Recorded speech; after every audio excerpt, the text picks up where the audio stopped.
I know some of you are tuning in, hoping I'm going to talk about Caitlin Clark.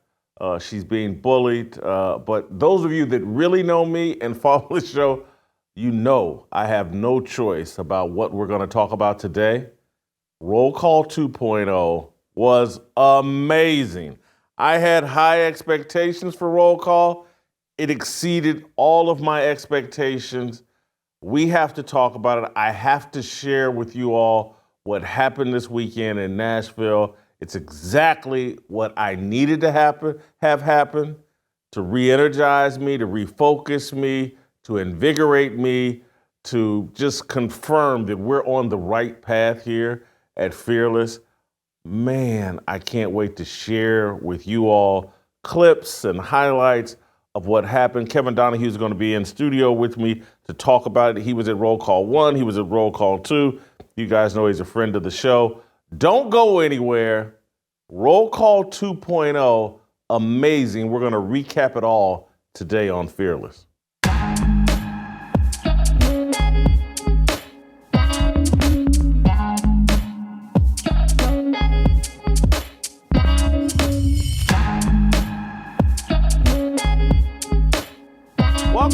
Welcome to Fearless with Jason Whitlock. I'm Jason Whitlock, your host.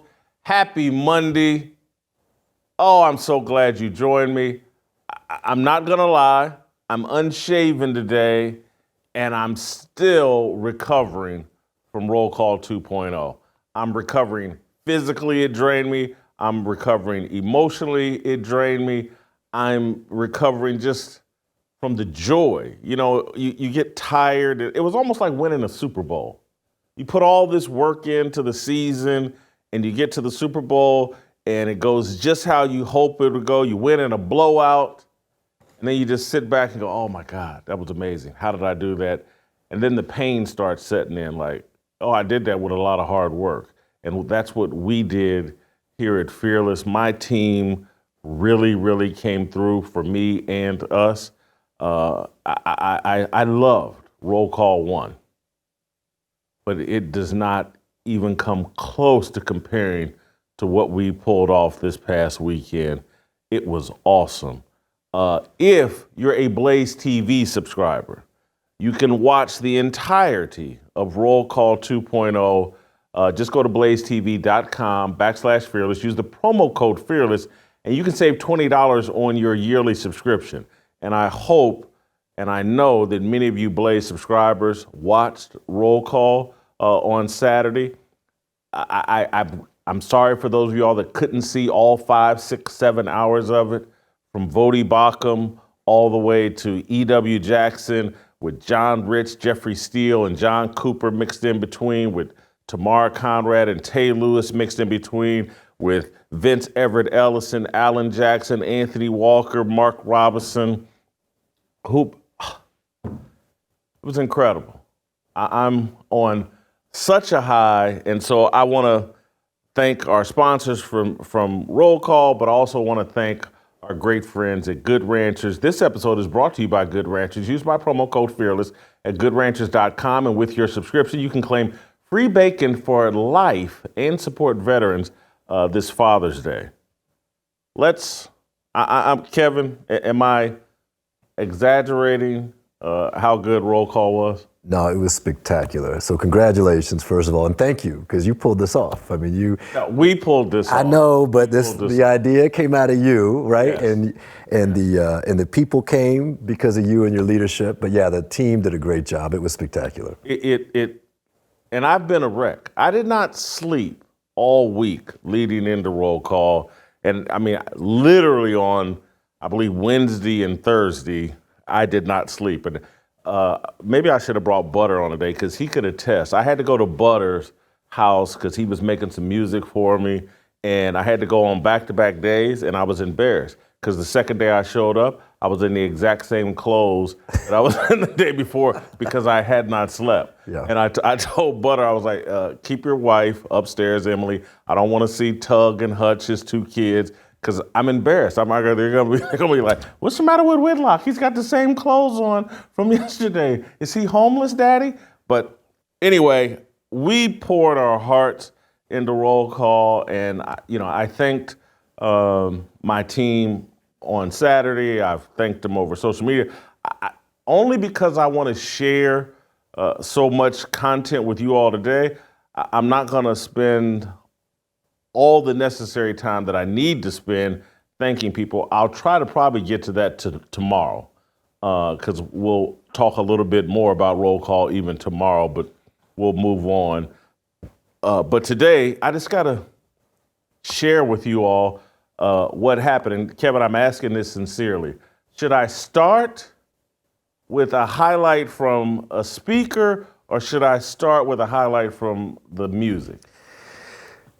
Listen, I didn't miss a beat. The music was incredible, but I think a speaker, and maybe even the racehorse that came in for the win might be the best. We will start with E.W. Jackson. And listen, obviously we had Voddie Baucham. You guys know how excited I was about Voddie coming to roll call. Glenn Beck was there. Mark Robinson, who we believe is going to be governor of North Carolina, tremendous speaker. Vince Everett Ellison, tremendous speaker. Anthony Walker, Alan Jackson. These guys are tremendous speakers, but I knew that we had one speaker that would not be better than any of the other speakers, but he's so unique and he's such a ball of spiritual energy that I knew that he was going to just light the building on fire. I just knew it. And so I positioned him at the end of all the speakers, because I was like, oh, we'll get this incredible energy jolt right before I have John Rich and his group come on and sing. E.W. Jackson was just incredible. And so I want to start with his ending, SOT number 3. This is, I'm talking, he had the entire building and I think I started at 8 a.m. with the VIP event, and then the event started, let's say, at 10:30 a.m. And so E.W. Jackson hits the stage around 3:30. People have been on their feet. People have been moving around. They've heard a lot of speeches. And then we brought E.W. out, and just the fireworks just started popping, and it wasn't like a fireworks show. Yeah. And so you know how a fireworks show ends with this big crescendo, and you got explosions going off everywhere? This is E.W. Jackson ending his speech, SOT number 3. People used to say to me when Barack Obama was president, how can you as a black man not support Barack Obama? And I said, well, when Barack Obama stands with Jesus, I'll stand with him. And if he's not standing with Jesus, I'm not standing with him. I don't stand with anybody who's not standing with Jesus. So my brothers, do not say, oh, judgment's already come on America. The justice that's due us is passed over from our God. Have you not known, have you not heard that the Lord, the everlasting God, the creator of the ends of the earth, does not faint, neither is weary. There is no searching of his understanding. He gives power to the faint, and to them that have no might, he increases strength. Even you shall faint and be weary. Young men shall utterly fall. Jason, I know you called us a preach off, but I feel like preaching up in here right about now. Because he's the lily of the valley. He's the bright and the morning star. He's the rose of Sharon, the Prince of Peace, the King of Kings, the Lord of Lords, the wonderful counselor, the mighty God. He's the Alpha and the Omega, the beginning and the end. He's my everything. He's my all in all. Do I have a witness in this house? Even the youth shall faint and be weary. Young men shall utterly fall, but they that wait upon the Lord shall renew their strength. They shall mount up with wings as eagles. They shall run and not be weary. They shall walk and not faint. And you young men, I'm 72 years old, but I still got pep in my step. I still got a leap in my walk. I still got shouting in my voice, and I'm not ready to quit by any stretch, because I read the back of the book and we win. That was E.W. Jackson, and it was the perfect crescendo, because I gave the theme, obviously the theme was growth requires sacrifice.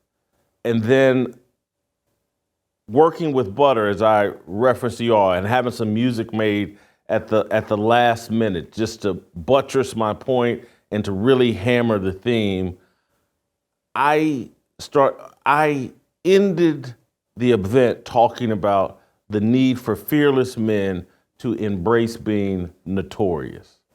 That if we're going to stand on this truth, we have to be willing to be notorious in this world, in this secular world that we've built. And I said we should do this because God is so glorious.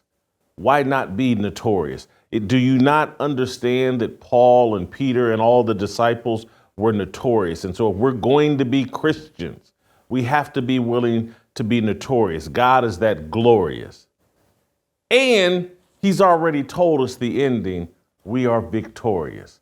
And so when E.W. Jackson went there, I was like, oh my God, it's all coming together. And that's what I thought about every one of the speakers. They touched on themes so central to everything we talk about here on this show. And so before I play you a clip from, it's probably gonna be Jeffrey Steele. I want to play you the song that started out, and we went ahead and made that. I had promised Mark Robinson, who's running for governor in North Carolina. I was like, hey man, I'm gonna make a theme song for your political campaign. You guys know I call Mark Robinson the Notorious GOP.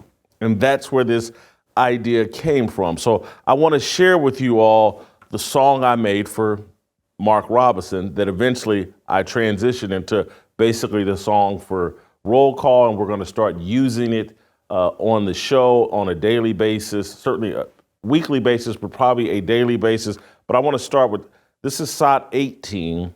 This is the song I made for Mark Robinson that we have now turned into a theme song for the entire Fearless movement. And it plays off the words notorious, glorious, and victorious. Play SOT 18.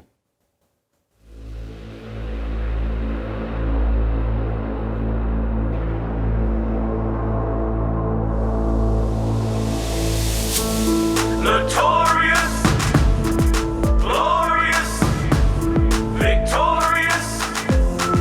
The world's gonna know. The world's gonna know. The world's gonna know. Here's something else I'm not supposed to say. Ain't but two genders. I am notorious. God is glorious. We are victorious. The world's gonna know. The world's gonna know. I am notorious. God is glorious. We are victorious. The world's gonna know. You can go to the doctor and get cut up. You can go down to the dress shop and get made up. You can go down there and get drugged up.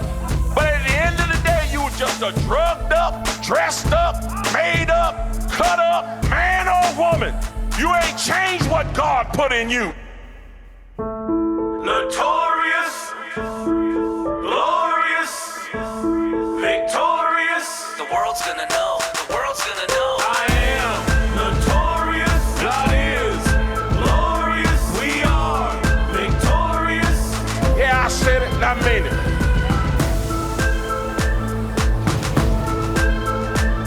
He is the way, the truth, and the light.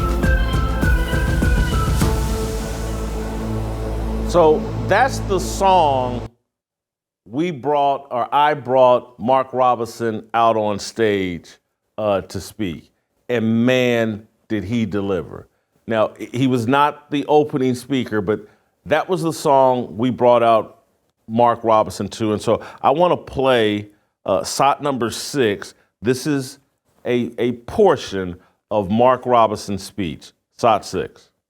Everywhere you look, we are seeing a lack of accountability from top to bottom.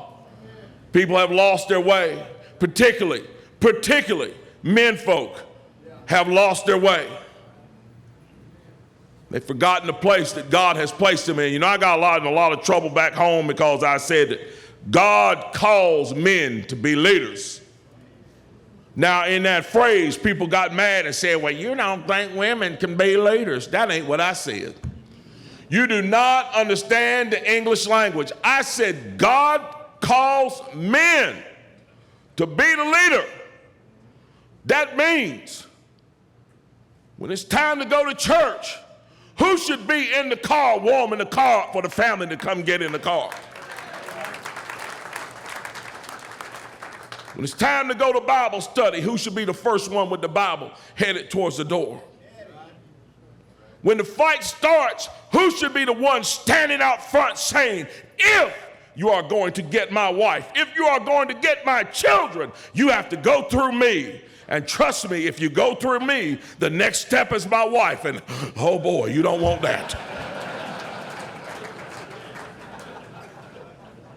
It's not the fact that women can't lead or shouldn't lead or are unable to lead. It's the fact that a man should be willing to stand up and be the first one to sacrifice himself. We are losing that in this country today. That was Mark Robinson. He said even more. We'll get back to it. But I just want to give you that little bit of taste of what E.W. Jackson, Mark Robinson brought to the table, how we use music, the Notorious, Glorious, and Victorious, to bring energy and bring us together and unite us. And then from Tay Lewis to Tamara Conrad at the beginning, to John Rich and Jeffrey Steele and John Cooper at the end, the music was just awesome. It was phenomenal. I want to put you guys, we had Jeffrey Steele on the show last week. I told you all that he wrote the song, Am I the Only One? That's the famous Aaron Lewis song from, I believe, 3 years ago.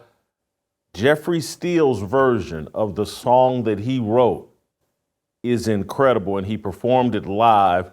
Let's listen to SOT number 15, Jeffrey Steele, just a 50, 60 seconds of him performing Am I the Only One? Am I the only one willing to fight for my love of the red and white and the blue? Burning on the ground, another statue coming down in a town near you. Watching the threads of old glory come undone. I'm not the only one.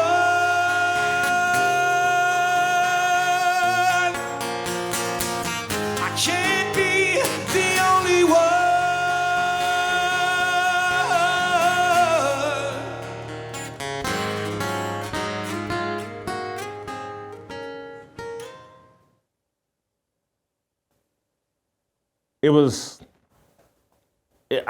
Saturday was incredible. And from the speaking to the music, to the food, to the fellowship, it was everything that I dreamed of and imagined, but just at a much higher level.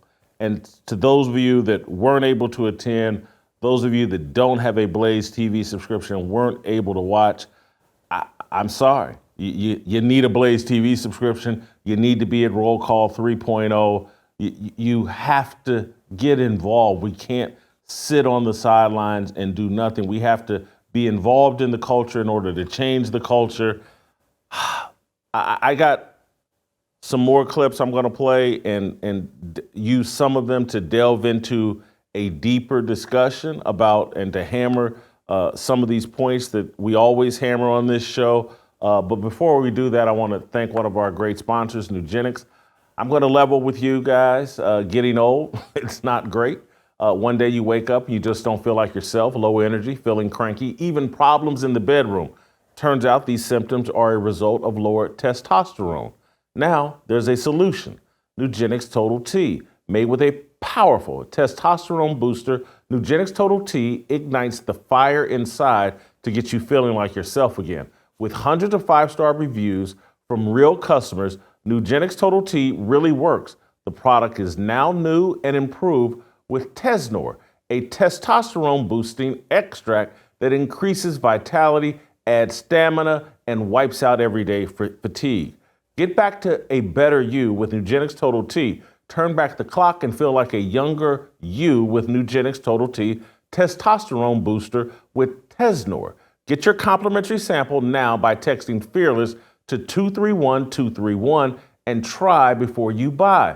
Don't be misled. Most products use generic ingredients that aren't close to clinical grade. But with Nugenix Total T, you get premium key ingredients at the same powerful clinical potency levels used in the trials. If you're not totally satisfied, Nugenix will refund 100% of your purchase price plus shipping and processing.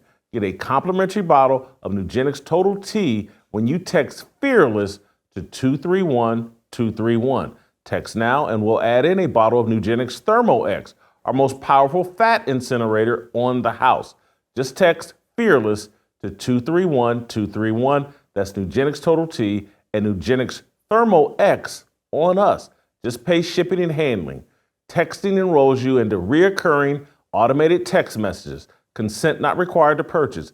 Message and data rates may apply. The #1 doctor recommended brand by primary care physicians based on an independent survey conducted by IQVIA 2022. Kevin, let me get back to roll call. And Voddie Baucham was our first speaker.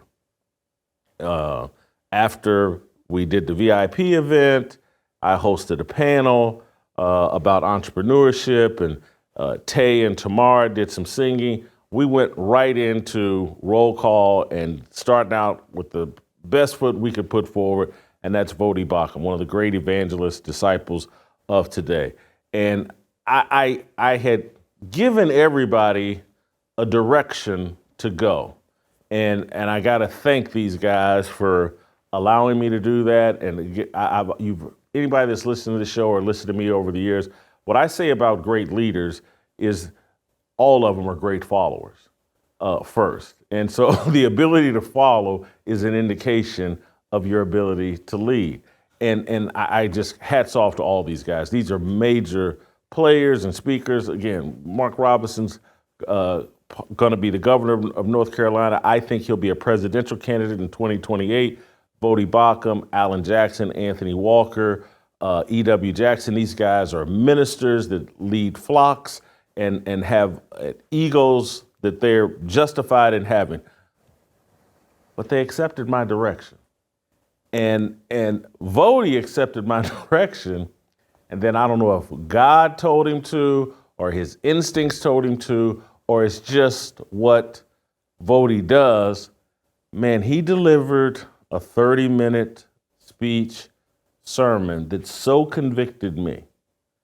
And it's like, well, Whitlock, you asked for it, you got it. Yeah. And he basically, I interpreted Voddie's speech, and you tell me if I'm right or wrong.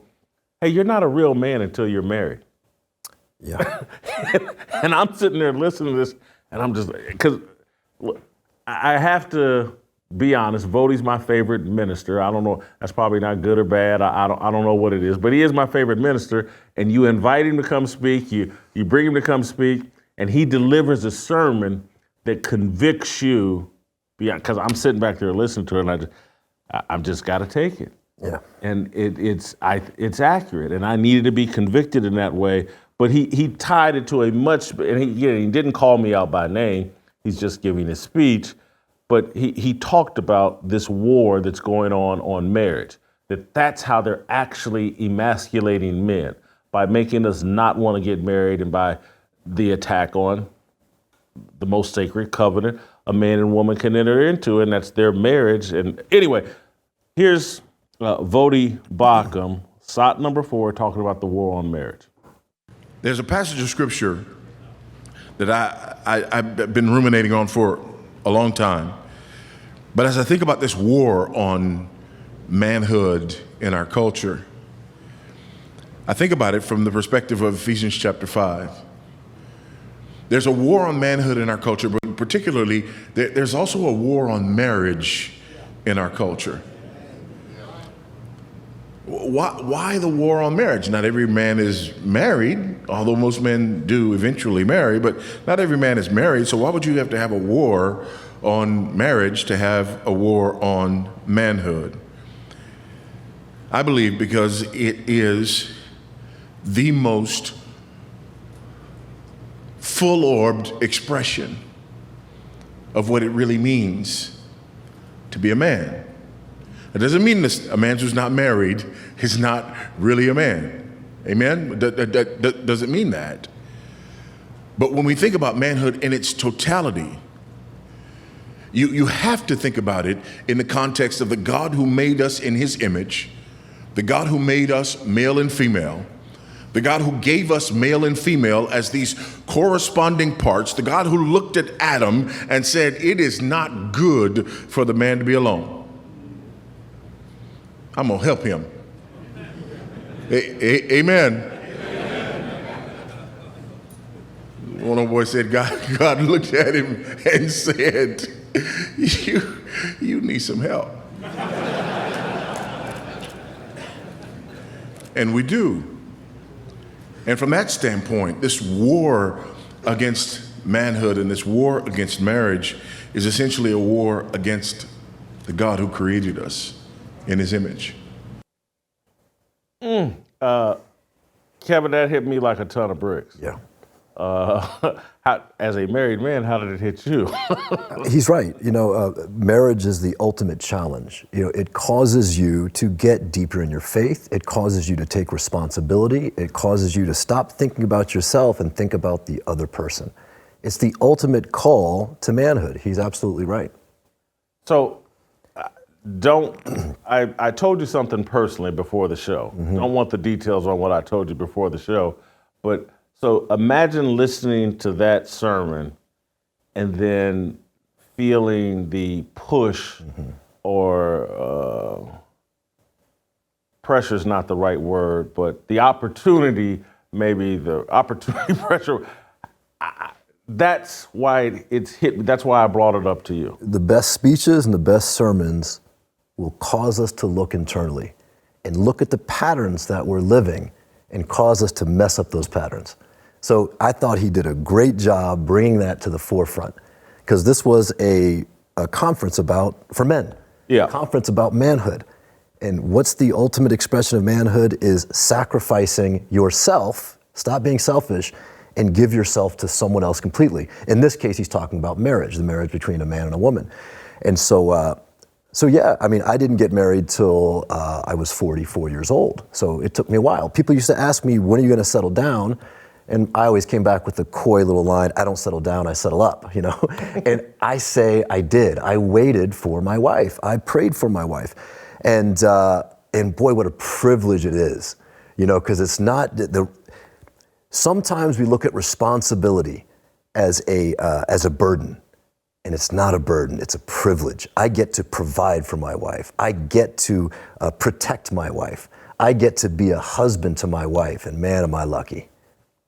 I want to play SOT 16, also of Voddie, talking about what women are experiencing and how, I don't know if I can properly describe this clip, so I'm just going to let Voddie speak for himself. Let's play SOT 16. Fathers, do not provoke your children to anger, but bring them up in the discipline and instruction of the Lord. That's biblical masculinity. That's biblical headship in the home. A spiritual leader who is washing his wife with the water of the word and bringing up his children in the discipline and instruction of the Lord. And instead, we got a bunch of women out there with husbands that they pray will just go to church with them. If you can't say amen, you ought to say ouch.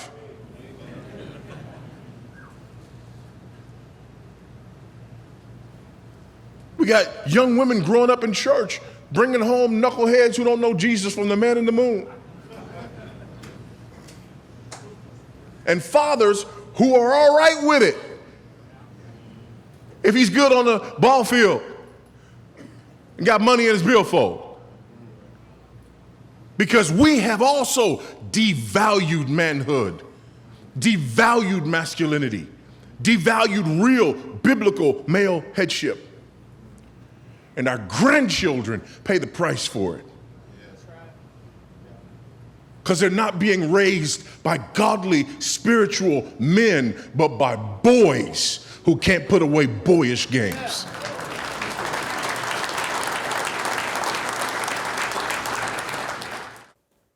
The way these speakers, without knowing each other or talking to each other, the way they were able to connect their different sermons and the synergy running through all the sermons just amazed me, and that's why I feel so good about what we accomplished in Roll Call 2.0. The first roll call was very good. Anybody that experienced that knows that was very good. This thing this past weekend was 3 or 4 times better. 3 or 4 times better, a significant increase. And I just, man, God, so good to us and so good to these speakers. I want to play, E.W. Jackson has a very, very interesting life narrative. He was on the wrong path. Clearly on the wrong path, headed for prison, headed for a life of misery. He was orphaned or given over to foster care for many years in his life. And then his dad stepped in from out of nowhere and changed the course of EW's life. Let's play SOT number 1, where EW walks you through a bit of his childhood. I was standing on one of those street corners with my gang on a hot summer day in August of 1962 when my father, my biological father, who I knew, and he had visited me in the foster home frequently. My mother was off. She had joined the Jehovah's Witnesses and was no longer really a part of my life. So I saw her occasionally, but it was rare. In fact, I didn't even call my mother by the designation mom until I was 17 years old. And I did that on purpose just because I knew she was my mother and I should. My real mother emotionally was my foster mother, Miss Beck. My wife and I named our middle child after her, Rebecca. My father pulled up in his car and I saw him and he pointed at me and summoned me. And I walked over. I said, "Hey, Dad." He said, "Hey, son." And immediately said, "You know, every time I see you, tell me you want to come live with me." I still get emotional about this today. He said, "You still want to come live with me?" I said, "Yeah, Dad, I want to come live with you." He said, "Well, get in." I got in. He drove just a couple of blocks to my foster home, walked in, and told my foster mother, whom he called Miss Beck. He said, "Miss Beck." And she said, "Hey, Bill." And his name was William Jackson. He said, "I'm taking my son with me." And she kind of looked at him as if to say, "We're taking him where?" And he said, "I'm taking him to live with me." And she couldn't believe what she was hearing. I mean, I'd been her baby from 14 months old. And she said, "Well, you can't, what do you mean? You can't do that." She got hysterical. I remember watching the tears and the emotions. "You can't do that. The courts won't let you." And my father just calmly said to her, "Miss Beck, if I don't take my son now, we're going to lose him." And while she said, "Well, let me pack his stuff, give me a couple weeks," he said, "No, today is the day." Put me in the car and took me to live with him, changed the trajectory of my life forever. My father took me to his apartment, sat me down, said, "Now you've been saying you want to live with me, now you live with me." He said, "And let me explain to you how this is going to work." He said, "Every day with me can be like a day of heaven on earth, or every day I will tear your behind all to pieces." And I found out my father meant it, and that he would enforce it. But guess what? I stopped hanging out with my gang. I stopped running the streets. I started going to school. All the messaging that we're trying to do with Fearless played out on Saturday in the most powerful way possible.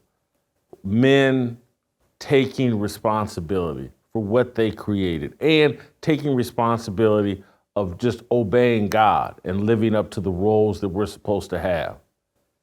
This all played out all day on Saturday. It played out on Friday as well, but just most powerfully on Saturday. The speakers were incredible. The music was incredible. John Cooper is a rock and roll Christian singer. He blew people away on Saturday with his voice. Most people, Skillet, a lot of screaming. It's gym music. It's It's great Christian music when you're in the gym and you're working out, you want to be fired up.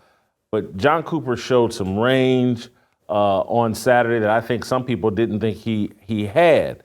And I think that just being in that environment with Jeffrey Steele and John Rich, just like, oh, John Cooper said, I can play this game as well. He's got a popular song, Hero. He sang it for us on Saturday. I just want to play you a small excerpt of that. A hero's not afraid to give his life. A hero's gonna save me just in time. I need a hero to save me now. I need a hero. I need a hero to save my life. A hero will save me.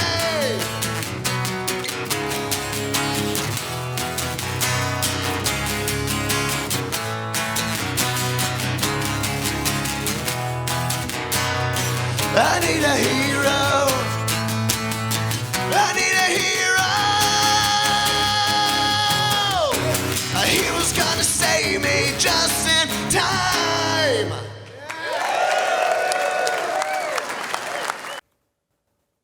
People loved it. John Cooper was great and amazing, just like everyone else. I want to just before I pivot to something else, I want to play you a small clip of King Randall from Albany, Georgia, came to roll call at my invitation, because for me, King Randall is the young person we're trying to inspire. And it turns out at 24 years old, King Randall is actually inspiring us old people. He's taken up his sword. He's actually in the fight in the realest way possible with his ex-school for boys. I just wanted Randall there to introduce him to my audience, to introduce him to the most passionate, fearless soldiers we have, so that we can support King Randall and what he's doing. His school teaches young men, young boys that don't have any direction, don't have fathers heavily involved. He's teaching them the life skills. He's teaching them the common courtesies and appropriate behavior that a father is supposed to be providing, that we've gotten away from. There's videos of King Randall teaching young men how to shake hands and how to introduce themselves to other men, making eye contact, speaking confidently, saying your name out loud with a confidence so that you command the room, how to change a tire, what forks and knives to use when you're out at a formal dinner. Those types of small things that equip young boys to excel in the real world, not how to excel in prison or how to survive in the ghetto and in gang culture. He's preparing young men for success in life. We brought him up on stage and I gave him an opportunity to talk a little bit about what he's doing in his community in Albany, Georgia. And it's an opportunity. I want to expand our relationship with King Randall and the ex-school for boys. It's the kind of thing as fearless soldiers and a fearless movement, we need to be supporting King Randall and creating other King Randalls. Here's King Randall talking from the stage on Saturday. My biggest thing for us right now as men is for us to understand that our communities right now look the way they look because of us. There's not one politician that we need to blame for the way our communities look. There's nobody that's going to help us fix our communities but ourselves. We are using politicians right now to cope with our inability to actually affect our own communities. Our communities are only going to be fixed by us. Joe Biden is not the reason that your community looks the way it looks. You are. And Trump is not going to come save our communities. We are. We have to fix our communities on our own. And I always say that every man should be responsible for at least one child that's not his. I believe if every man in this room were to go back to their communities and actually try and affect it, we'd actually make some changes in our areas. We'd actually make some changes for our country instead of blaming and giving money to politicians who keep promising the same old things over and over again, and we're expecting our communities to change. That was King Randall, and man, we needed to hear that. He's just 24. He's been at this since he's 19. He's not perfect, but man, oh man, is he putting the work in. He's inspiring. It was so good to have him there. Guys, I want to thank another one of our sponsors that allows us to do this. Prize Picks, testing your skills on Prize Picks. This playoff basketball season is the most simple way to get in on the action. You just select 2 or more players, pick more or less on their projected stats, and submit your lineup. Quick withdrawals, easy gameplay, an enormous selection of players and stats types are what make Prize Picks the #1 fantasy sports app. If you have the skills, you can play for a shot at turning your $10 into $1,000. Prize Picks offers injury insurance so that your lineups stay in play even if one of your players gets injured this playoff basketball season. If you have a player who exits the game in the first half and does not return in the second, Prize Picks will have your back and not count that as a loss. My mom, guys, she likes to wager a little bit and she loves sports. She's got some picks for Thursday's Game 1 of the NBA Finals. Jaylen Brown, less than 6 rebounds. Luka Doncic, more than 49.5 points plus rebounds plus assists. Kyrie Irving, more than 4.5 assists. Download the app today and use the code FEARLESS for a first deposit match up to $100. Pick more, pick less. It's that easy. Prize Picks. I want to go back to sharing some of roll call with you all. Vince Everett Ellison. He's been on the show before. He has this wonderful narrative that opened my eyes about how the culture has changed and we've gone from the full understanding that our rights come from God, they don't come from government or man, and that's really kind of the dividing line between people with a biblical worldview and people with a secular worldview. Those of us with a biblical worldview believe God gave us our freedoms and our rights. Those of us with a secular worldview believe the government and man is in charge of that. Vince Everett Ellison connects this disconnect from God to a person who's been sanctified and made into a hero, he thinks wrongly made into a hero, Martin Luther King. Let's play SOT number 10, Vince Everett Ellison on Saturday. And in the museum, they had the I Have a Dream speech looping over and over again. And I was sitting there watching the speech. King could rock this speech, right? Very good speech. And I was enjoying it. And I heard Martin Luther King say something in that speech. I'd heard this speech 1,000 times, just like you have. The great writer Thomas Wolfe said, you can see a thing 1,000 times before you see it once. And this is one of those Thomas Wolfe moments. And I heard Martin Luther King say something in that speech I heard 1,000 times, but this time I heard it differently. And I said, that's the poison pill. I heard him say, 100 years after the Emancipation Proclamation, the Negro is still not free. I said, that is a lie. I was born free. My freedom is a gift from God. According to John Locke, my gift is an unalienable right. An unalienable right is a right that's irrevocable, non-transferable, and unsellable. You don't ask government for that freedom. You defy government to come try to take it from you. So I hear this, I said, that's the poison pill. And ever since then, black folks been walking around marching and sweating and crying, asking government to give them something that they already have. I want to connect, and I told you there was so much synergy between the speakers, and that's why I believe God was with us on Saturday and throughout the roll call event. I want to connect it to E.W. Jackson made a point that is central to everything we do here at Fearless and everything that I talk about. That this mentality that black people and people that write American history have passed on or have adopted.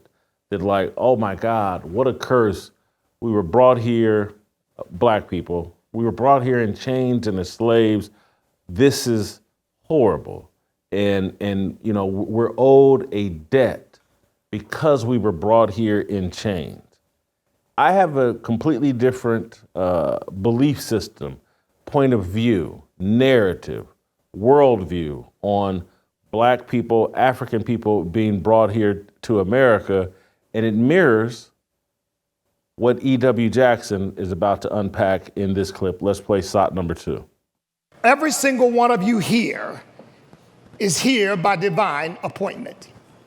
If you believe what the Bible says in Acts 17:26, he has made from one blood every nation of men to dwell on all the face of the earth and determine their pre-appointed times and the boundaries of their dwellings, then you must agree with me. Now, that's particularly problematic for some people when it comes to Americans of African ancestry, because they would say, well, wait a minute, your ancestors came here as slaves, and my book is kind of dedicated to that proposition and why we should love America no matter what our background is. But your ancestors came here as slaves.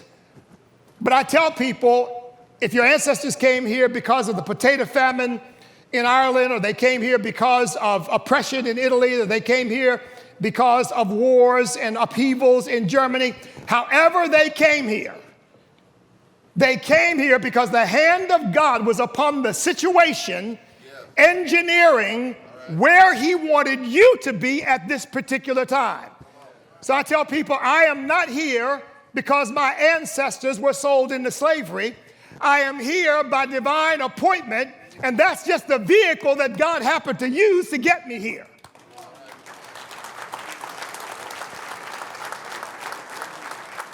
I mean, and if you've read the story of Joseph, you don't really have to have that explained to you. He said to his brothers, yeah, you may have meant it for evil, but God meant it for good. And therefore, I say everywhere I go when I have the opportunity, that's why I say I am not an African American, I am an American. I'm an American. I know that I have African ancestry, but the same God who gave me African ancestry is the God who made me an American. He has placed me here, and here is where I have stewardship responsibility for the future of the nation that God gave me. For me, Kevin, and that's obviously I have a bias because this is a topic and an angle that is central to everything that I do. That was my favorite moment in Roll Call. Yeah. And it's the we're here because God placed us here. Yeah.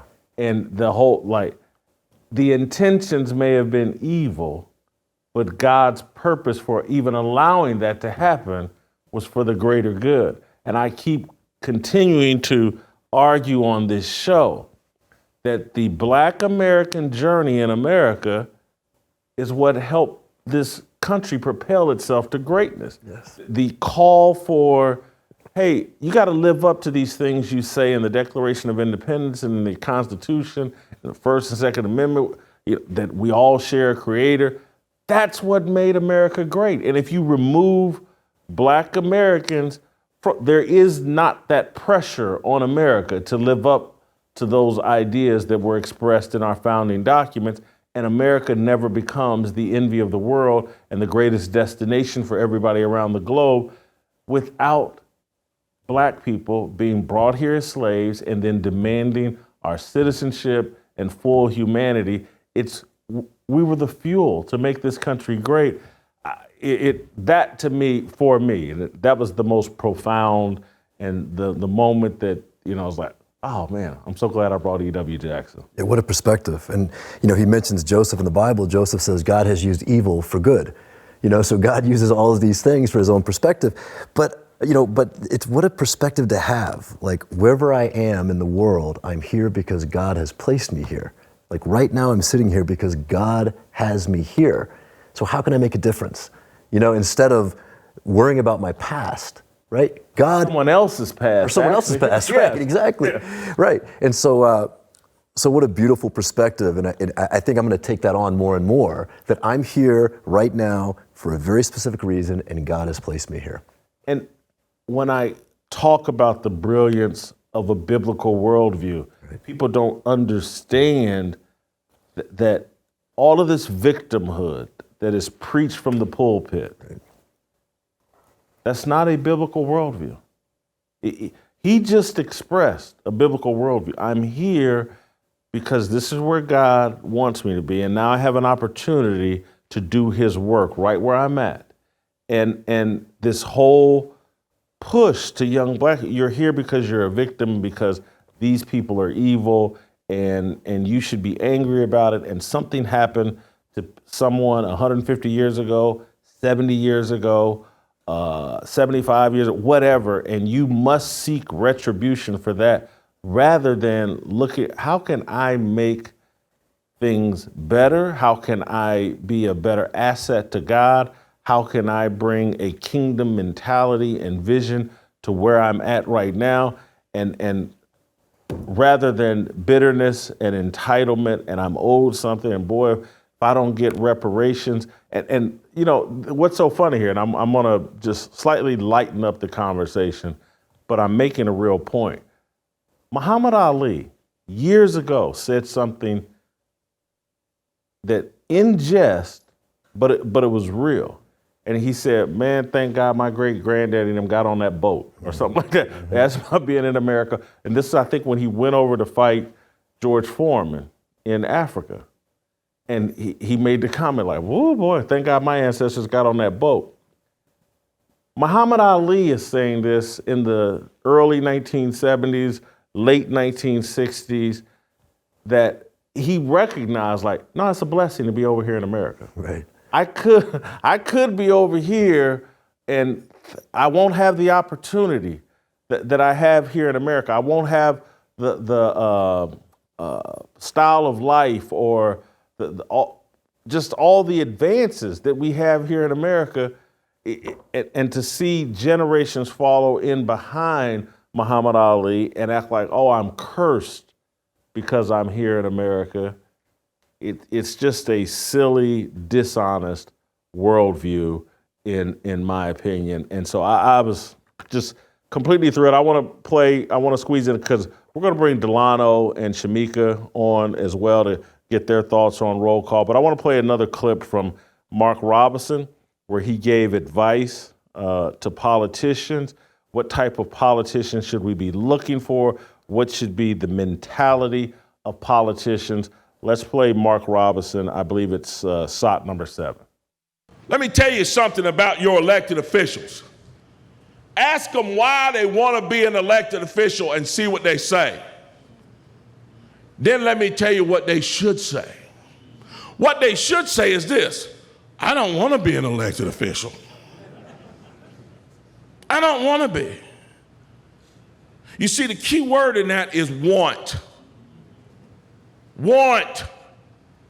There should be no want in political offices. Nobody should be sitting on the city council because they want to be powerful, because they want control, because they want the political goodies that come along. I'll just put it that way. The political goodies that come along with it. No one should be sitting in your state capital. No one should be sitting in our nation's capital because they want to be an elected official. That's the problem right now. People want to be an elected official. They want to pop their collar. They want people to open the door for them. They want the doors. They want to be driven around in a limousine. They want everybody to know their names. And they want to get rich. And they want to get reelected. And they want all the power they can get. You see, an elected official to me should be like, let's pick somebody throughout history that they should be like.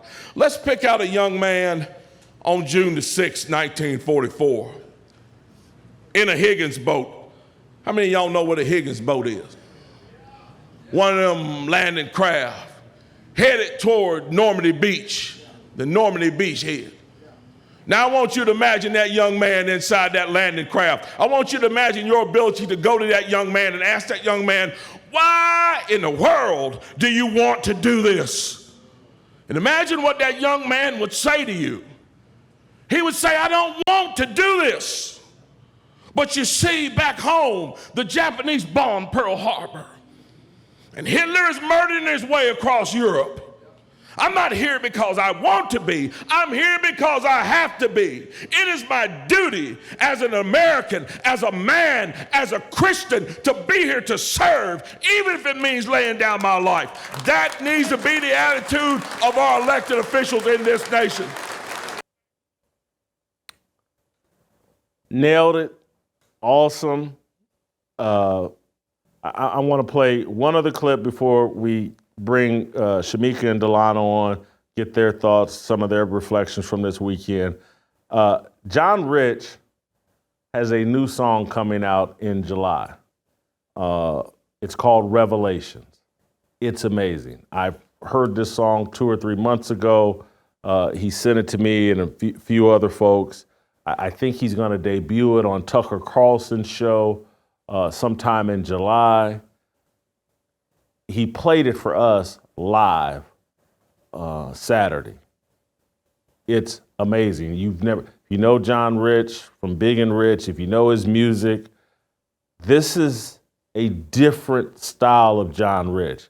This is John Rich showing you he can be Johnny Cash. The song Revelations is about the book of Revelations and where we're headed and what the consequences are going to be for this level of wickedness that we've turned a blind eye to and refused to do anything about. Here's John Rich performing live and he told us on Saturday, we're the first people that he's performed this song for was on Saturday. Here's an excerpt. Revelation, I can feel it coming like a dark train running. Oh,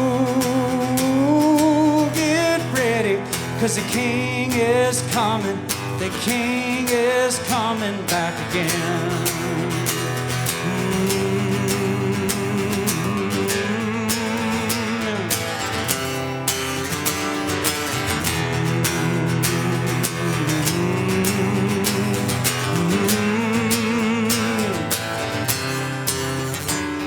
When judgment comes like a lightning flash, their voice will wail and their teeth will gnash. He'll set fire to the evil ones and all the wickedness they've done. There'll be no time to turn around as the stars begin to hit the ground and the mountains fall and the veil is torn with the sounding of that seventh horn. Oh, revelation, I can feel it coming like a dark train running. That was John Rich. I've given you guys a taste of roll call. I can't encourage you enough to get your Blaze TV subscription so you can see the entire thing. It was amazing. And I've just given you little tidbits and excerpts. You got to see in its full totality to really get the full picture and the full understanding for everything to hit you, because there was just such an ebb and flow and back and forth. Sorry that Alan Jackson and Anthony Walker and Glenn Beck gave tremendous speeches as well. What I pointed to most directly are things that just made it easy for me to talk about the entire messaging of what we're doing here at Fearless. Anthony's speech about the sacrifice of Jesus Christ perfectly fit the theme of we've already got a role model for the type of sacrifice we need to be willing to make if we want to restore this country. Alan Jackson's speech really, really tied into my vision of coming together as Christians, despite differences, skin color, petty differences. Alan Jackson's church history and how he and his family authentically came to Christ, and how within his neighborhood, their home became this kind of band of misfits, Christians that looked different economic status, came together and encouraged each other and helped each other learn. And from that has spun out this great church, World Outreach in Murfreesboro, that is doing amazing things in Murfreesboro. And it's kind of the vision for Fearless. How can we get men to put aside these little superficial, inconsequential differences over skin tone and work together for the greater good? Roll Call 2.0 was absolutely amazing. I'm so thankful to everybody that helped me and my team put it together. That I do got to thank these guys from World Outreach. They were the nucleus of our volunteer staff. Alan Jackson and his congregation stepped up big time to help us put this on, and I'm so thankful for that. Karen Jacobson, who I've told you guys about a couple weeks ago, I think I showed you the picture about how she jumped on board and assisted Tiffany. So amazing. I'm going to bring on, I believe, Shemica or Delano next. I can't remember. But before I do that, I want to talk to you about something we got going on at the Blaze. The trustworthiness of Dr. Anthony Fauci has been up for debate for a long time. I think you and I know that despite the media's campaign to defend his character, there's a lot of suspicious stuff going on behind the scenes. We know that they lied about COVID. We know that statistics were inflated, and we know that Fauci is tied into it all. If scientists or journalists spoke out against Dr. Fauci, they were silenced immediately. But why? What is COVID mafia trying to hide? And how was the messaging so perfectly coordinated so quickly? Now that their lies have gotten so much attention, they're doing everything they can to distract us and make us forget about COVID, lest we uncover the depths of their deception.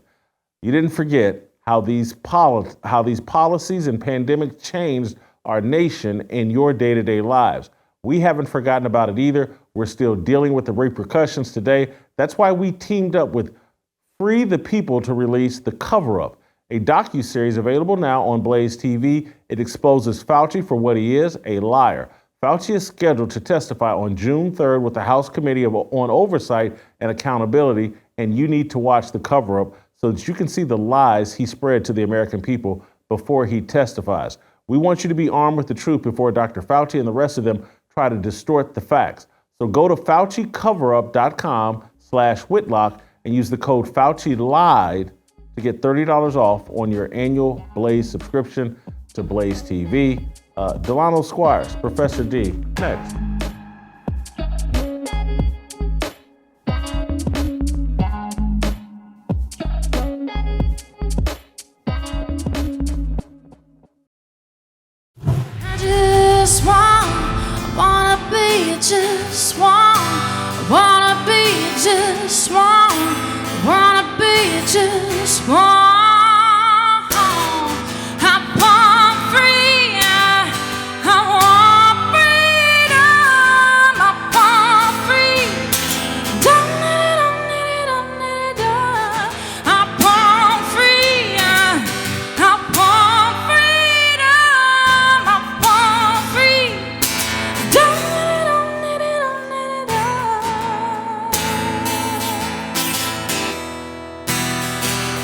Yeah, I want freedom.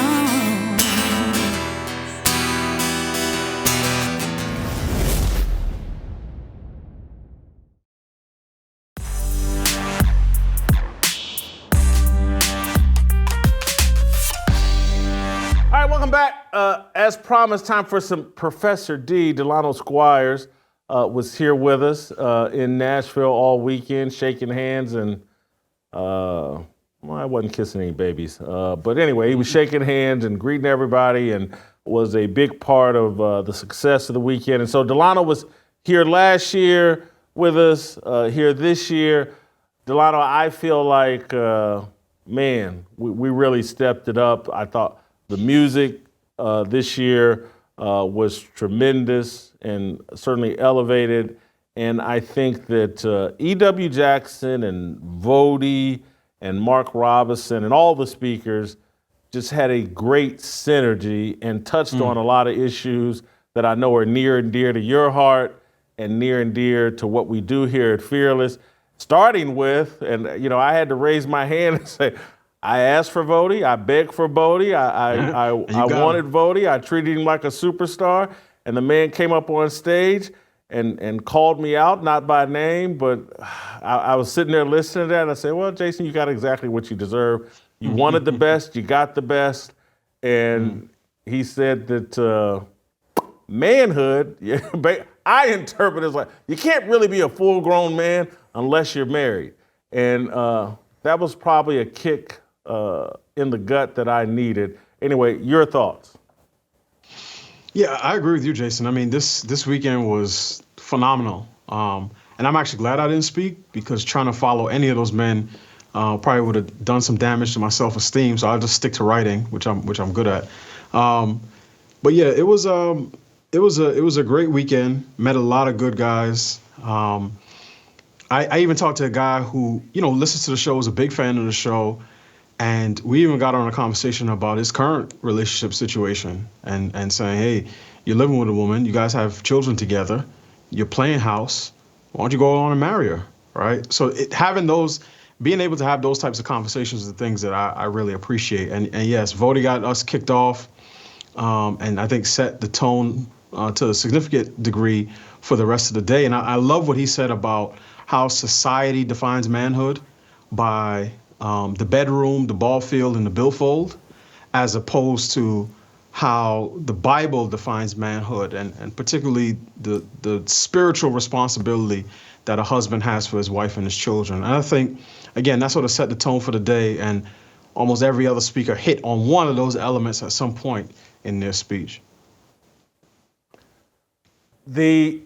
What did you, and again, it's hard to rank but did you have a favorite speaker or a favorite moment? I mean, I am just given my sort of where I am spiritually now and compared to 10 years ago, I'm extremely partial to Voddie Baucham. So let me take Voddie out of there, because I don't know that I could be objective with him in the group.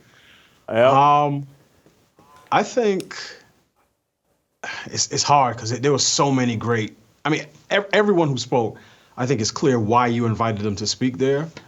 I think it's easy to say E.W. Jackson, because he really, got things turned up a notch, and he did it after lunch, which is always hard. But Mark Robinson, I feel, really held his own. And I think coming after Voddie Baucham and being a person who was speaking more about politics than other people would, I think he hit a really good balance in terms of motivation and challenge, and then also just with his personal story. So if I had to take Voddie Baucham out and I couldn't, go to E.W. Jackson route, because I know you had money on him, so I don't want to tip in that direction. I would probably go with Mark Robinson and just his speech and how he was able to talk about the essence of manhood and fuse it with a message of what we should be looking for from our politicians, which is fewer people who are self-serving and more people who are willing to sacrifice for the people that they say that they represent. One of the things I was really pleased with, and I don't know if it caught your attention, but I gave everybody like, hey, I'd like for you to address this. I've heard you speak about, because again, I'm familiar with everybody that spoke. And so I took little nuggets from what they normally do, combined it with my vision of what we were trying to accomplish. But I did not say, don't do this or don't do that. I did none of that. And without that instruction, the thing that I was most pleased with is that the name Trump and Obama only came up in single digits, and I think once each. I think King Randall made the comment that, Obama's not going to save us and Trump's not going to fix it, or whatever he did. That was it. And then EW said, until Obama's down with Jesus, I'm not down with him. But other than that, I, as far as I remember, I don't think anyone brought it up. And that's what always, things get too political for me. And so even for Mark Robinson to speak, I don't think his speech, there was a political component in terms of him defining what he thinks politicians should do, but there was none of the political name calling. and anybody that watches this show knows I don't have a problem. Anybody want to call Barack Obama a name, but I don't want it on this particular event. I don't want that divisiveness. And I was really pleased that, particularly, we're talking about 24, 48 hours after Donald Trump gets convicted of what I believe are bogus crimes. We were so focused on the real king that we didn't give any real attention to the people masquerading as kings. No, that's an excellent point. And even to your point, Mark Robinson's comments may have been political, but they weren't hyper-partisan. And you're right. It's easy in an environment where you just assume that most of the guys lean center right to say, okay, let me find a few left-leaning punching bags and hammer on those. But you're right.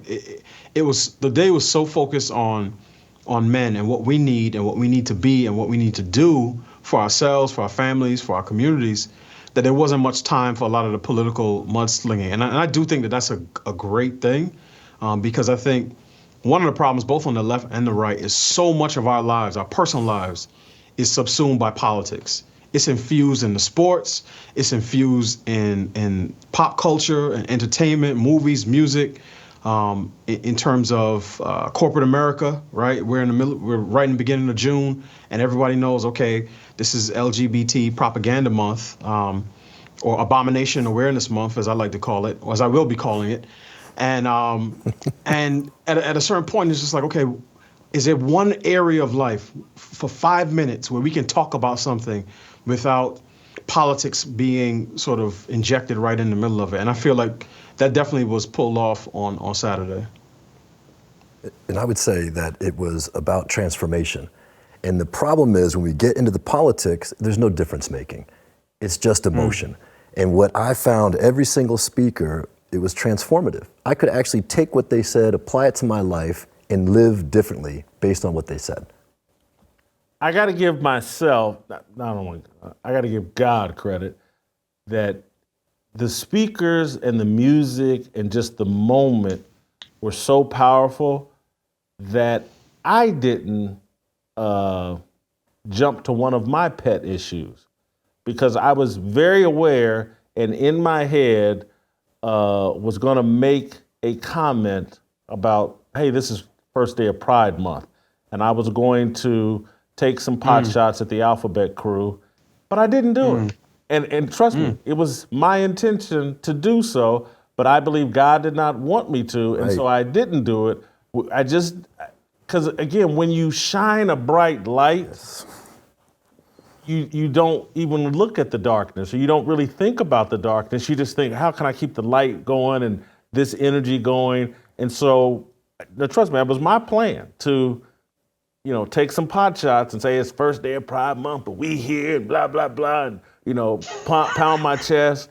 Didn't do it. And when it was over, I was like, oh man, God didn't want me to do that. And that's just a little behind the scenes for those of you that weren't there, but our schedule got a little off balance because of we had to adjust the schedule at the last minute. The schedule got a little off balance.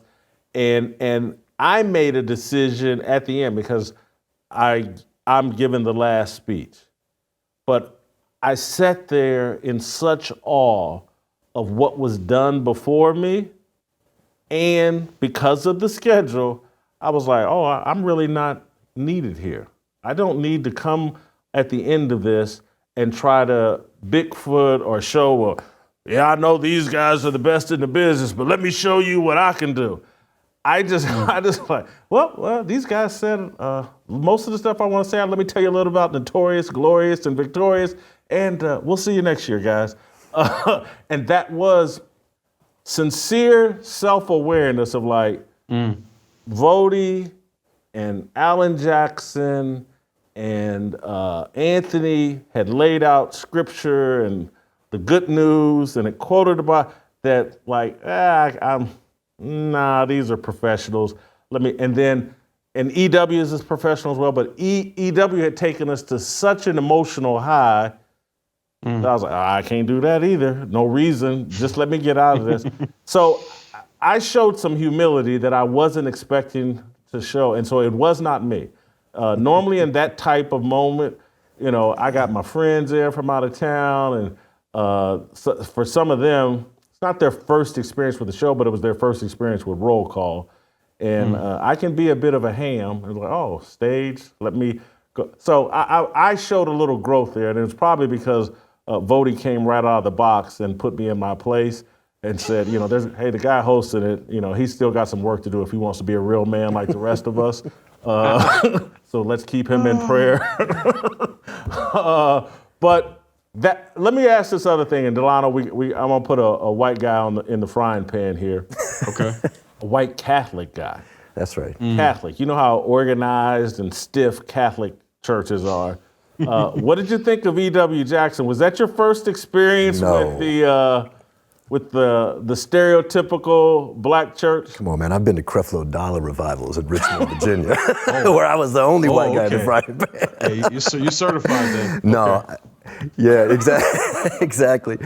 I've actually been to his church down in College Park, Georgia as well, and so, no, but E.W., I had heard him before, and I'm a fan, but I had never experienced what he did on Saturday. That was great. And I've been a Voddie fan for maybe 5-6 years now, and it was just great what he did. So, no, I loved E.W. Jackson. I think we need more of that. We need more of that style of preaching, and more of that style of a call to action, and I think that's what that was for me. It was like, it's time to step up, and he comes there with that, the hooting and hollering, and I love it. I mean, he was my favorite. And then I also love a Pastor Anthony sermon.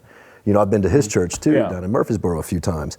And man, he has a way, it's smooth and it's serious. And I'm a big fan of Pastor Anthony as well. So E.W. Jackson, Anthony, and then of course to take Voddie and some of the other folks out of the equation. But those are my favorite.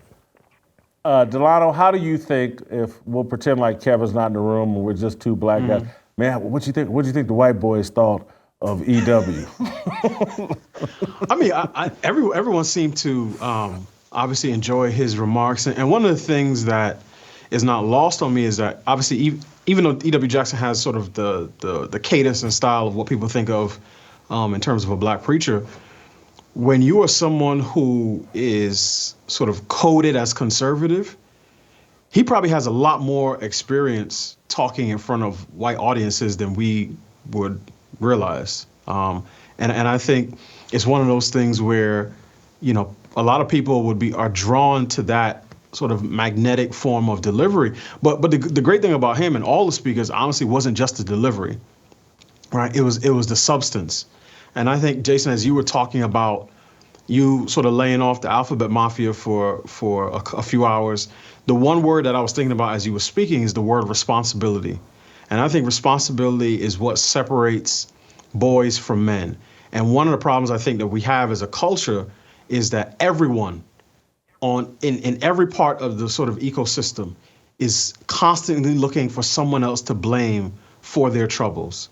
On a national level, the state will say it's the CCP, it's the Chinese. If it wasn't for them, we wouldn't have the fentanyl and the bad microchips and so on and so on and so forth. We're familiar with the race angle. For black folks, we blame on white privilege and white supremacy. Now for white folks, it's blame on DEI and CRT. The straights blame the gays blame the straights. The trans blame the quote unquote cisgender, and so on and so on and so on and so forth. And at a certain point, somebody has to say, all right, there are too many people vying for the victim seat, and I need to take responsibility for the things in my life. And that's one of the things that was shining through for this particular event. A bunch of men willing to say, I am ready and willing and able to take responsibility for my life. Yeah, that certainly was the message from everybody, but like Mark Robinson, I thought spelled that out just powerfully, like, no, man, you be the first in the car when it's time to go to church and you're calling, hey, get in the car, rather than your wife or girlfriend dragging you to church. We've rejected the role of being spiritual leaders. We've abandoned that role.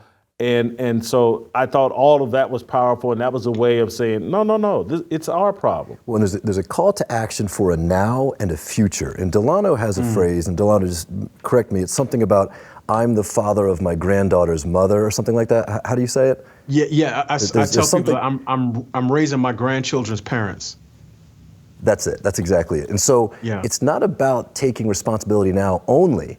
It's about creating a highway and a pathway to a future that includes fathers and mothers and family and Christianity and these things. So I think that was the key too, is it gives us a pathway to take responsibility now so that we create that bigger future for ourselves. Delano, thank you so much. Appreciate it.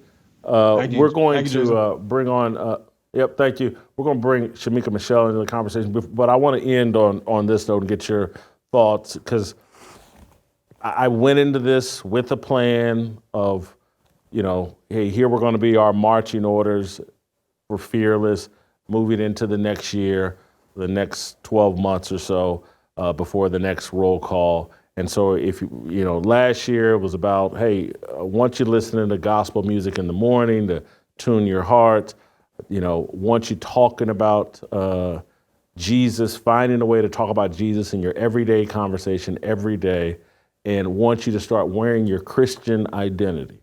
And we did that for a year. And then this year, and I thought the speeches set me up perfectly. If you were there live or you watched it live, you saw me have a brain fart unpacking these 3 initiatives for this upcoming year, because again, I was exhausted.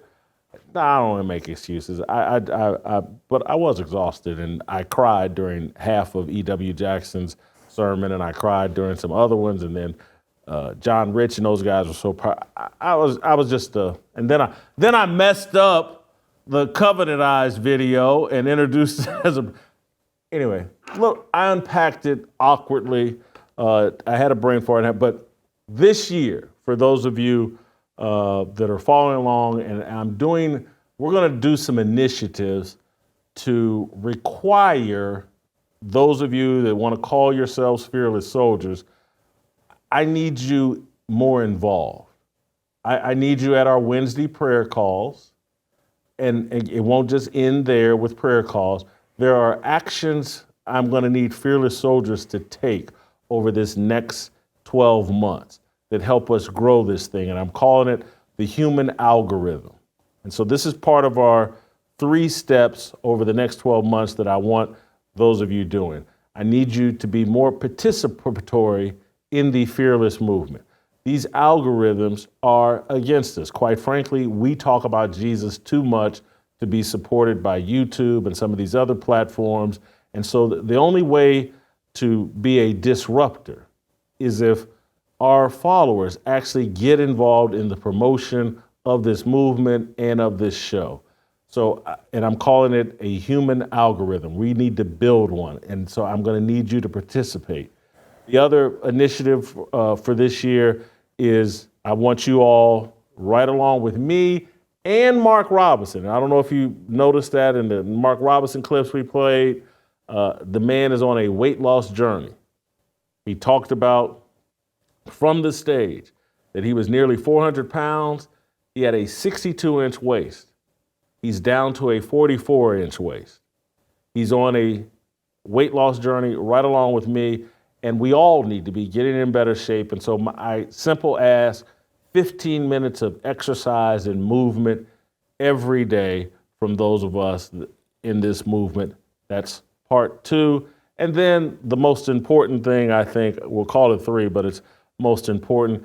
I confess from the stage and on this show, you guys have heard Anthony and Virgil very politely pressure me about, hey, bro, you need a church home. Bro, church home. They called me out on it 2 months ago on Tennessee Harmony. Jason, you just can't visit around, blah, blah, blah. You need a church home. You can't you can't feed yourself on YouTube. You need to, why are you getting DoorDash Christianity when you need to actually go cook at home or go to a church? We can get you some home cooked Christianity more consistently. And so the other call was for those of us in this fearless movement. We got to be inside of a church at least once a week. We got to make that commitment to find a church home, visit a church at least once a week. Nothing that I'm going to ask you to do am I not going to do myself, and am already doing, but I'm not going to ask you to do anything that I'm not willing to do myself. I plan on being in church on Saturdays and Sundays, and I don't plan on it. I've been executing it to be in church on Saturday and Sundays. Obviously, you know what I'm going to do here 5 days a week. I told you all I'm having a house renovated and built in a way where I can have church functions and religious functions inside my home. So those are our 3 initiatives. And you're going to hear follow-up from me and from TJ Moe about this human algorithm, about getting the fearless soldiers more involved with building out this platform and helping the platform grow. It's not just going to be something as easy as hitting the subscribe button on YouTube. We got to get involved. We've done enough basic training. Now it's time to really go off to war. And so you're going to hear from TJ Moe on that and myself. 15 minutes of exercise. That ain't that much, guys. And hopefully you get to 15, you'll get up to 45, an hour, hour and a half, like Kevin or someone, hopefully I'll be there.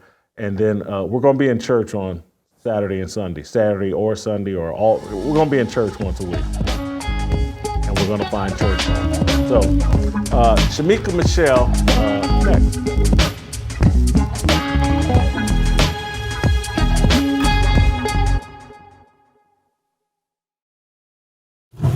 So I've got to be willing to sacrifice some of the trophies that this world will give me for me to attain what's really right in God. Paul gives us this illustration with Jesus in Philippians chapter 2, beginning at verse number 5. He says, "Let this mind be in you, which was also in Christ Jesus." He says we've got to have not just a brain transplant, but a mind transplant. We've got to get our thinking to be like Christ thinking. Not like the latest celebrity thinking, not just like the political thinking, but Christ, I want to think how you thought about things. I want my mind to be aligned to what your mind was aligned to. And when we look and listen at Jesus, Jesus says things like, I don't talk unless he tells me what to say. I don't go unless he shows me where to go. Could you imagine how many arguments we would not get in if we only spoke when he told us to speak? Amen.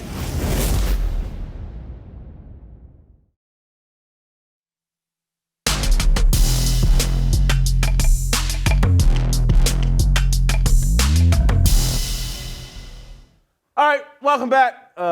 Kevin, I don't know if you know this, but Shemica, we're working a little bit on her vanity. She's very vain. Okay. And so I've got a bunch of pictures from Roll Call where Shemica looks very good, but I'm just going to dole them out one at a time because if I send her too many of these pictures, her head's only going to get bigger and she's only going to get more vain. So I sent her one of the pictures so far, but Shemica was here, looked awesome.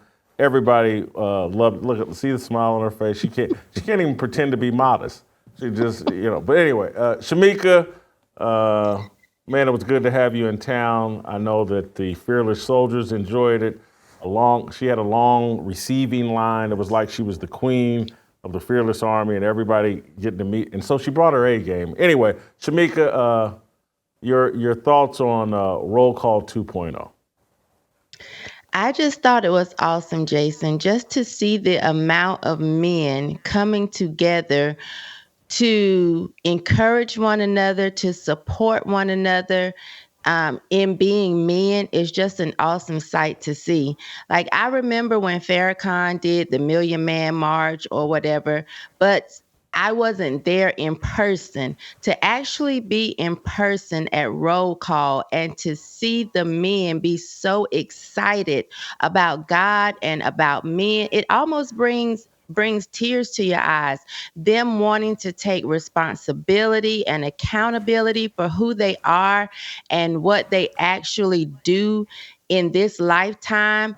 It was just a sight to see, and it was something that I wish everybody could experience. It makes me feel the way I felt as a little girl, growing up with my grandfather and my uncles and their friends, just being in a safe space. This is what I was telling the guys at dinner. This is the safest space that I feel like I've ever been in. Working with you and being a part of the Fearless Army, that says a lot, Jason, about who you are and the people that you've attached to and the people that want to be attached to you, that's drawn to your vision. It says a lot about who you are as a man. And it's great to see, and it's so exciting to be a part of it.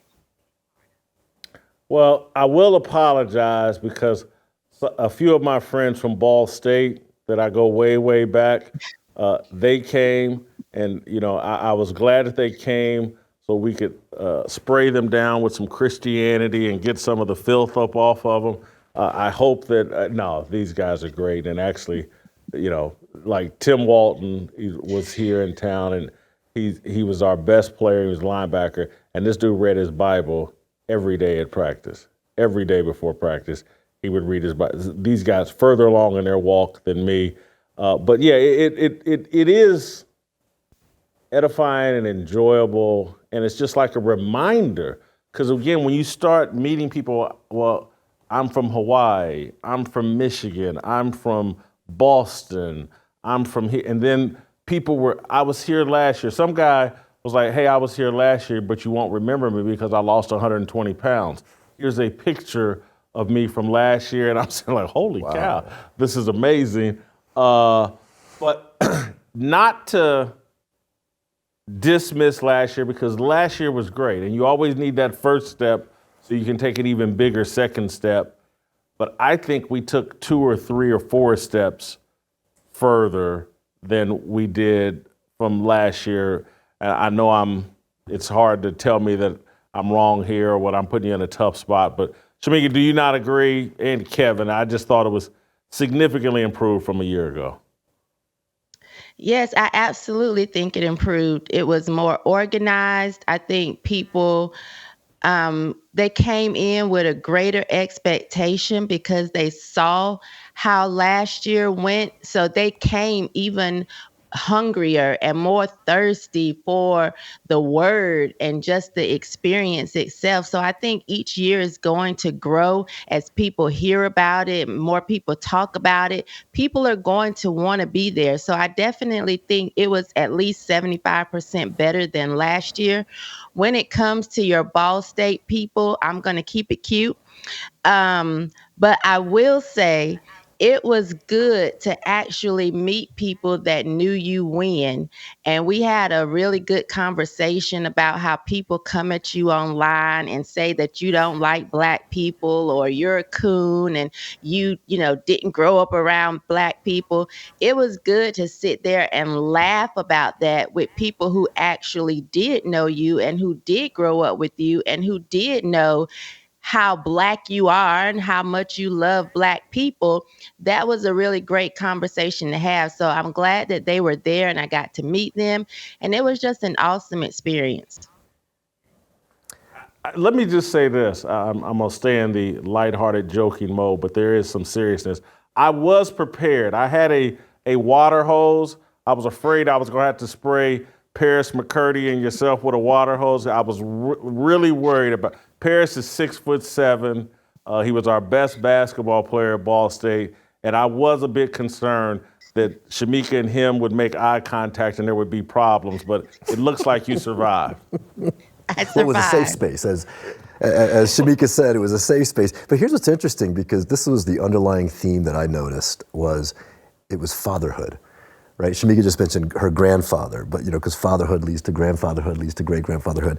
And that seemed to be a theme in every single speaker's talk. They talked about their father, then people talked about our Heavenly Father, but that was an underlying theme. And fatherhood and masculinity creates safe spaces. So it's great that, Shemica, that you felt that way and that it resonated. I'm gonna prepare, I'm going to ask y'all a difficult question here in a second, but I want to start here. So, Shemica, your favorite moment from this past weekend? My favorite moment. You told me Yeah, this morning without even a thought. Now you got to think I about mean, it. Mark Robinson, his speech was my favorite speech. What he said about men and the role that they should take. You played it earlier in the show. That was my favorite speaker, and the speech just telling men who they should be as far as leaders. And that it's not that women can't lead, it's that God has called men to be leaders. And I think more men need to hear that, and more women need to understand it in that way. It's not taking anything from us as women. It's actually giving us that moment to exhale and taking some of the load off of us when you allow men to be who God has created them to be. So that was my favorite speech because it just lines up with what I believe. And of course, he is our next governor here in North Carolina.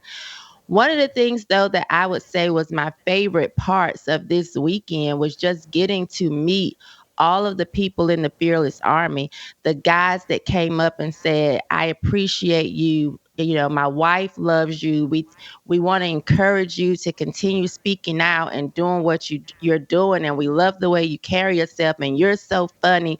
Just getting to meet the people that you see online, but you don't always have that opportunity to put a name with a face. That was my favorite part of roll call. But my favorite speech was Mark Robinson. You just mentioned, I'm glad you did that, because one of my favorite moments or parts of it was there's about, on average, there's 30 of us. That's really about 45 of us that meet regularly on Wednesdays over Zoom and have a prayer call. We average about 30 guys a week, but it's probably a group of 45 to 50. And to meet some of those guys face to face, Derek walked up on me. Derek looks like David Harris Jr., the influencer, so I kept looking at him, and he kept saying, Derek, and I was thinking like, this is David Harris Jr.'s here? This is amazing. And then it took me a second to click and go, oh my God, this is Derek from the prayer call. And then Greg, and he has a little young son, Pearson, that's on his son's 8 years old, maybe. About that, Yeah, that's on the prayer call with us, and to meet Greg and his sons, the Boland dad and son and the grandson were all there, and the Bolands were the dad and son that went on stage with D1. Right. Those guys are on the prayer call. Of course, Stan was here. Seemed like there's a couple other guys from the prayer call that I met, but that was edifying, and I really appreciated that because there's some guys that are with me every week and praying for what we're doing and being supportive. That was awesome. Shemica, you also reminded me that, and I don't know how I forget, because I'm never, ever out past midnight, and not in many years, and to be out past midnight 2 nights in a row because Jeff George, guy I grew up with from grade school all the way through high school, #1 pick in the draft. He spent the weekend at roll call. Tim Walton, Paris McCurdy, Rick Hall, my brother, my favorite person in the world, my nephew, my second favorite person in the world, they were all here. And so I was out, so that's why I'm so exhausted, because I was out every night, talking with these.